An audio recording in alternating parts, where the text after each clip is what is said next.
بسم اللہ الرحمن الرحیم اللہم صلی علی محمد وآل محمد۔ شان رسالت صلی اللہ علیہ وآلہ وسلم کیا ہے؟ بے شک مومنوں پر اللہ کا بڑا احسان ہے کہ انہی میں سے ایک رسول بھیجا جو ان پر خدا کی آیتیں پڑھتا ہے اور انہیں پاک کرتا ہے اور کتاب و حکمت کی تعلیم دیتا ہے۔ اگر اس سے پہلے وہ کھلی گمراہی میں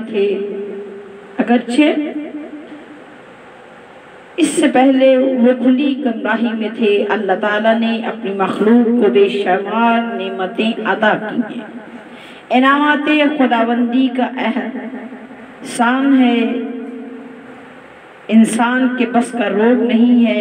قدرت نے ابر جیسی نعمت عطا فرما کر اپنی مخلوق کی آبرو قائم کر دی، کائنات کو خلق فرما کر مخلوق کا خالق بن گیا، پوری دنیا کو رزق عطا فرما کر اپنی حقیقت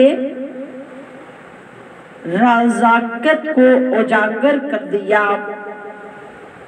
پانی جیسی نعمت عظمیٰ اپنے کرم و فضل سے مفت اور آسان طریقے سے اپنی مخلوق کے پاس مہیا کی۔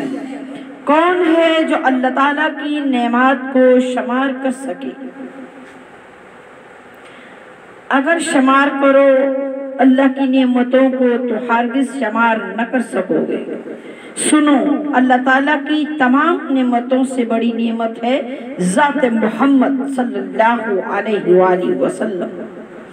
اس قادر کے مطلق نے اپنے حبیب کو ہم گناہگاروں میں بھیج دیا ہے اور فرمایا کہ یہ میرا سب سے بڑا احسان ہے کہ میں نے تمہاری نجس محفل میں ابو طاہر ابو طیب کو بھیج دیا، اور فرمایا کہ محمد مصطفیٰ میری قدرت کاملہ کا نمونہ ہے، اس کی ادا میری ادا، اس کی رضا میری رضا۔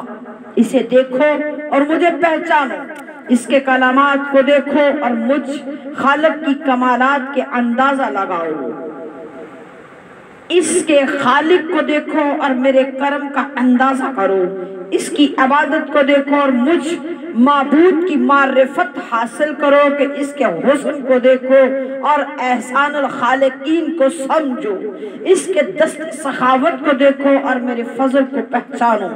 بس محمد مصطفیٰ صلی اللہ علیہ وآلہ وسلم توحید کی پہچان کا کامل و اکمل نمونہ ہے۔ خالق و مخلوق کے درمیان وسیلہ کو میں ایک مثال سے واضح کرتا ہوں کہ کسی شہنشاہ کی بیگم نے بادشاہ سے ذکر کیا کہ میں نے گلے کا ہار بنوایا ہے۔ بادشاہ نے 150 سنار بلوا لیے اور انہیں حکم دیا کہ ایک ایسا ہار بنا دو کہ بیگم صاحبہ خوش ہو جائیں۔ سناروں نے عرض کی کہ جناب ہار کیسا بنائیں؟ بادشاہ نے کہا جس کو راضی کرنا ہے وہ پردے سے باہر نہیں آ سکتی اور تم پردے کے اندر نہیں جا سکتے۔ عرض کی ہے کہ حضور پھر اس کی رضا کا ہمیں کیوں کر علم ہو سکے؟ اس پر شہنشاہ نے فرمایا غیر محرموں میں مستور کا کیا کام ہے؟